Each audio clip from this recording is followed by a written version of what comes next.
Hoje falaremos do rexismo. Quem foi seu criador? Qual é a sua história? E o que esse movimento desempenhou na Bélgica? As crises bancárias de 1933 a 1934, a desvalorização da moeda de 1935 e os rumores de escândalo político-financeiros irritaram muito a opinião pública, especialmente a pequena burguesia. Esses temas foram explorados por Liane Degrelle. Degrelle nasceu em 15 de junho de 1906, em Bouillon, na Bélgica. Filho de um cervejeiro bem-sucedido, cresceu em uma família católica, tradicionalista, e foi educado em colégios jesuítas. Como muitos católicos de sua geração, Degrelle foi influenciado pelas ideias nacionalistas de Charles Maurras, ideólogo do movimento Action Française. Em 1931, Degrelle assumiu a direção do jornal católico Christus Rex, ou Cristo Rei. Depois de ser reprovado 3 vezes em seus exames finais de Direito na Universidade Católica de Louvain, Degrelle, que era um orador dinâmico, entrou para a política. Esse jovem tribuno católico empreendeu desde o inverno de 1935 a 1936 uma campanha para expulsar os banqueiros e eliminar os podres. No início de 1936, Degrelle conseguiu formar uma frente popular do Rex, que apresentou listas eleitorais em todo o país. É importante dizer que a Frente Popular do Rex, ou Parti Rexiste, que foi um movimento autocrático nacionalista, criado em novembro de 1935. A sua base ideológica era clara, enraizada no ressentimento antidemocrático de uma geração de jovens ativistas católicos, a maioria dos quais estudou na universidade da qual Degrelle estudou. Tendo assegurado uma base eleitoral sólida, atingiu quase 12% do eleitorado em 1936. Conseguiu atrair muitos outros apoiantes, mantendo ao mesmo tempo as suas raízes no eleitorado católico no sul da Bélgica. Liderado desde o início por Liane Degrelle, o partido tornou-se um ponto de encontro para aqueles que rejeitavam a estrutura parlamentar multipartidária da Bélgica, e especialmente a sua classe política.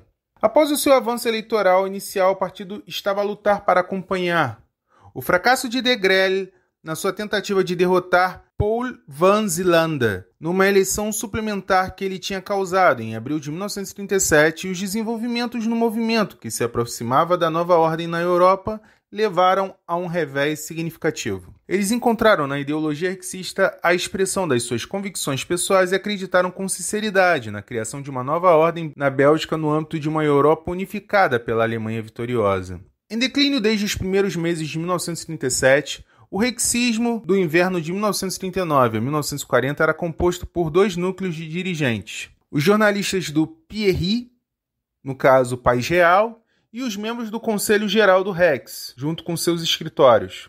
Ambos estavam desanimados, faltavam recursos, mão de obra e otimismo. A mobilização tirou do Rex vários de seus elementos mais dinâmicos, e a central apenas mantinha contatos intermitentes com ativistas locais. Além disso, a atitude de Degrelle e de seus colegas do PRI diante da guerra chocaram os sentimentos patrióticos de muitos militantes rexistas que se sentiram obrigados a renunciar ao movimento que defendia a neutralidade unidirecional. Degrelle havia perdido o interesse na organização do movimento devido a essa situação e, para pagar as contas, se dedicou ao País Real. E a grave situação financeira do jornal obrigou-o a procurar recursos adicionais junto de simpatizantes e até nos escritórios da embaixada alemã em Bruxelas. Em maio de 1940, o partido não passava de uma casca vazia. Porém, os acontecimentos do verão deram aos rexistas a esperança de se tornarem uma força política influente que clamava por uma Bélgica reconstituída em uma Europa alemã. Durante o inverno de 1940 a 1941, o movimento solicitou o apoio dos alemães. O moral da Rex foi transformado por isso. Poucos rexistas apressaram-se a dar as boas-vindas aos vencedores alemães. Para eles, a campanha de maio justificou as suas críticas ao antigo regime e tinham a convicção otimista de que chegaria a tão esperada hora da realização. O desenvolvimento da Revolução Rexista havia chegado. Os líderes rexistas, detidos em 10 de maio pela polícia belga, foram internados em campos franceses. Todavia, os líderes que permaneceram em Bruxelas foram rápidos para estabelecer uma organização. Apesar das opiniões divergentes dos dirigentes, iniciaram-se negociações com a administração militar alemã com vista a conseguir o reaparecimento do País Real, exigido por vários ativistas do movimento. Em geral, os líderes rexistas que estiveram em Bruxelas em junho de 1940 tentaram evitar assumir uma posição categórica na nova situação política e foi só após o regresso de Degrelle e de outros líderes rexistas no final de julho que as ambições dispararam. Ao ser libertado de um campo de internamento francês, Degrelle apressou-se freneticamente em uma série de discussões com personalidades belgas e alemães. Já se via como chefe de um futuro governo belga e prosseguiu negociações pré-ministeriais com Henri Demen e outros políticos. Procurando ser reconhecido como um homem essencial para qualquer iniciativa política, tentou garantir o apoio do rei, Cardian van Roy, bem como de Otto Abetz, o ambicioso embaixador alemão em Paris. Nessas discussões, Degrelle cercou-se de um certo número de conselheiros e confidentes, seus ex-colegas jornalistas que permaneceram seus companheiros no Novo País Real, ou PRI, que foi relançado e que continuou a influenciar as opiniões de Degrelle. Porém, o chefe de Rex já não levava em conta os membros do Conselho Geral a partir de então. Os seus conselheiros mais influentes foram homens novos. Alguns eram rexistas de longa data, que Degrelle conheceu antes da guerra. Todavia, outros eram conhecidos há pouco tempo e tinham se unido à causa de Degrelle durante o verão de 1940. Entre esses novos colaboradores estavam Félix Frank, que era o seu cunhado e responsável pela administração dos assuntos pessoais e financeiros do chefe de Rex. Rutger Simons, um homem furioso e com reputação de violento, era um ex-comunista da Antuérpia que se vangloriava de ter recebido sua educação política em Moscou e de ter participado dos motins de Roterdã antes da guerra. Finalmente, Fernand Rouleau, engenheiro químico de formação e que foi fornecedor dos exércitos nacionalistas na Guerra Civil Espanhola. No final de agosto, Degrelle começou a criar a nova estrutura do Rex.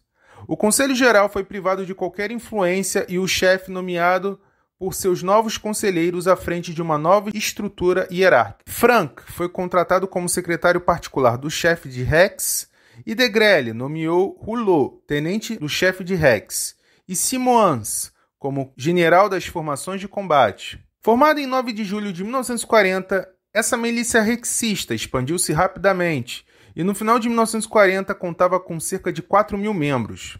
As formações de combate gozaram de um papel privilegiado e crucial na estratégia rexista durante os primeiros meses da ocupação. Elas eram a falange da elite que deveria garantir o sucesso da Revolução Rexista. Ao lado dela, a estrutura política da Rex foi reorganizada. Foi inaugurada uma hierarquia de seções, distritos e províncias que funcionavam sob a direção de um jornalista rexista de longa data, Serge Darrim, nomeado para o novo cargo de secretário-geral do Rex. Degrelle radicalizou a sua retórica para tentar chegar aos líderes do Terceiro Reich em Berlim, chegando ao ponto de criar, em 1941, a Legião da Valônia, ou Legion Wallonie, que estava destinada a lutar na frente oriental, como já vimos anteriormente no canal. O único resultado foi marginalizar ainda mais o movimento rexista na própria Bélgica. Os seus membros estavam cada vez menos numerosos e a sua imprensa viu o impacto na opinião pública diminuir continuamente. No entanto, desde 1942, ativistas rexistas foram colocados em numerosas instituições locais na Bélgica francófona, ou seja, falantes do francês, constituindo uma minoria encurralada que se tornou alvo de ataques violentos da resistência. Em 1944, os últimos militantes tomaram o caminho do exílio com as forças alemãs em retirada em direção à Alemanha.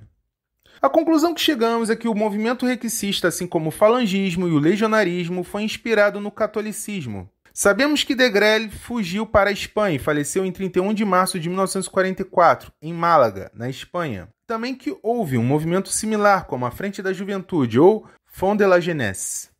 Depois, mudaram para Parti de Force Nouvelle, ou PFN, até se tornar a Frente Nacional Belga, ou Front National Belge, que desapareceu em 2012. No próximo episódio falaremos do integralismo brasileiro, no caso, um dos nacionalismos do Brasil, inspirado no integralismo português, como líder aqui, o deputado Plínio Salgado. Se você não se inscreveu, a hora é agora. Se desejar, comente também. Um grande abraço e até a próxima.